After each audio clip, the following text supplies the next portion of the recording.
El Super Saiyajin, quizá la transformación más emblemática de toda la historia de Dragon Ball. A lo largo de los años hemos visto cómo esta ha tenido dos puntos de vista principales por las cuales ser vista. El primero de todos siendo la base de todas las transformaciones que hemos visto a día de hoy, y el segundo siendo una transformación que ha perdido valor cada vez que aparece una nueva. Pero siendo ese el caso, ¿cuál es el verdadero potencial de la transformación del Super Saiyajin? Pues en este video trataremos de dilucidarlo.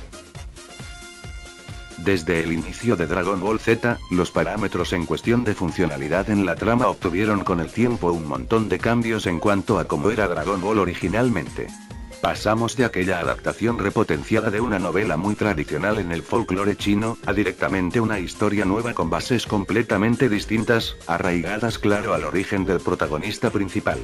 Esto ya que era muy poco común la forma en la que un pequeño niño de las montañas poseedor de una fuerza sobrehumana no solo tuviese cola, sino además la capacidad de transformarse en un mono de proporciones gigantescas. Claro, era ficción y no había que rebuscarle demasiada lógica. Sin embargo, la espina de querer saber el origen de eso siempre estuvo, y con la llegada de Dragon Ball Z la respuesta se dio casi de inmediato. Resultó que la historia de Goku no era tan mística como se pensaba, sino que trascendía el cosmos hasta un lugar llamado Planeta Bellita. Este planeta poseía no solo a gente igual a Goku por doquier, sino que los clasificaban por rango siendo por ejemplo el de Goku, el más bajo de todos. Sin embargo, el misticismo que se perdió con el origen de los poderes de Goku, lo ganó su raza con la leyenda del Super Saiyajin. El Super Saiyajin era una especie de anomalía genética que le otorgaba al poseedor un poder prácticamente inalcanzable. Claro, esto no era común, sino algo que supuestamente se daba cada 1000 años en solo un guerrero. El Super Saiyajin desde que se le conoce, pasó a ser el centro de atención al punto de prácticamente ser el eje clave de la trama. De un momento a otro, dicha transformación pasó a ser el objetivo de todo Saiyajin, desde el momento en el que se conoció que no era exclusiva de un solo guerrero elegido entre millones. Por lo tanto, cada vez se volvió más común el ver Super Saiyajins por doquier. Esto se tomó casi paródicamente, en el momento en donde hasta niños como Goten y Trunks con una edad muy baja lograban obtener dicha fase. Aunque en su momento fue bastante extraño, ni por asomo causó tanto revuelo como por ejemplo si lo hizo ver a guerreros de otros universos quienes no tenían ni idea de que era un Super Saiyajin, obtenerlas de la nada prácticamente. Muchos dirán que seguramente el Super Saiyajin no es tan impresionante ahora, como por ejemplo si lo fue en sus inicios. La respuesta a esto puede ser sí, siempre que tomemos en cuenta el contexto en el que hablemos.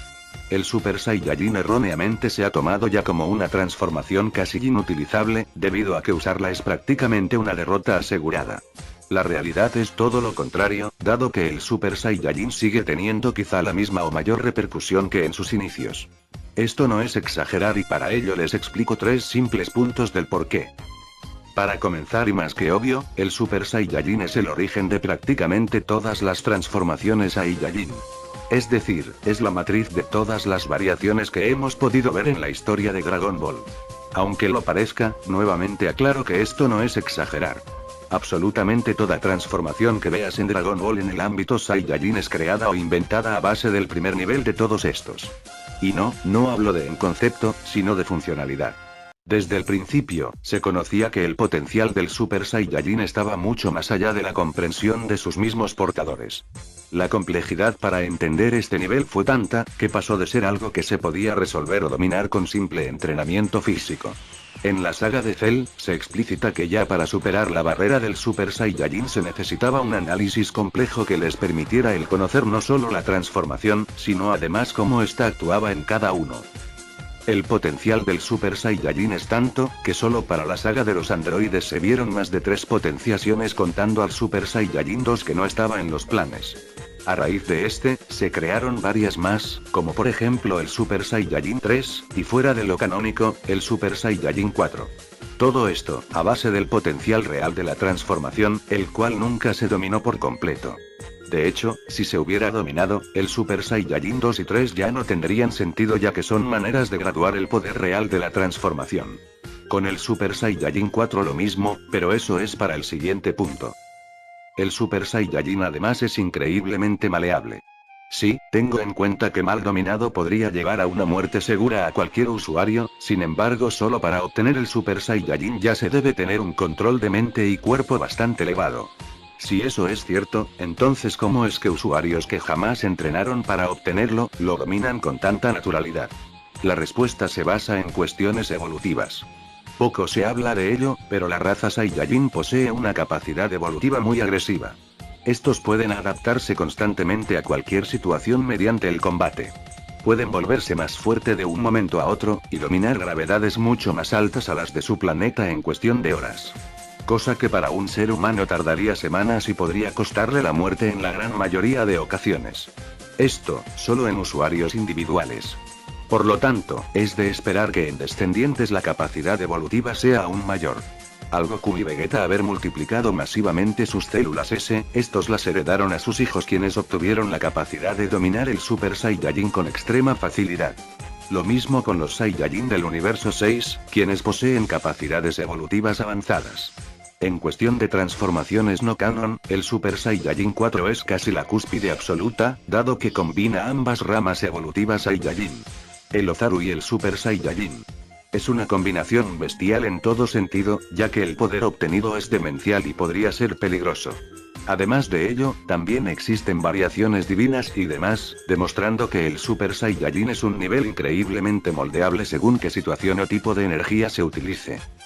El último punto va referido a entender cuál sería entonces el verdadero potencial del mismo.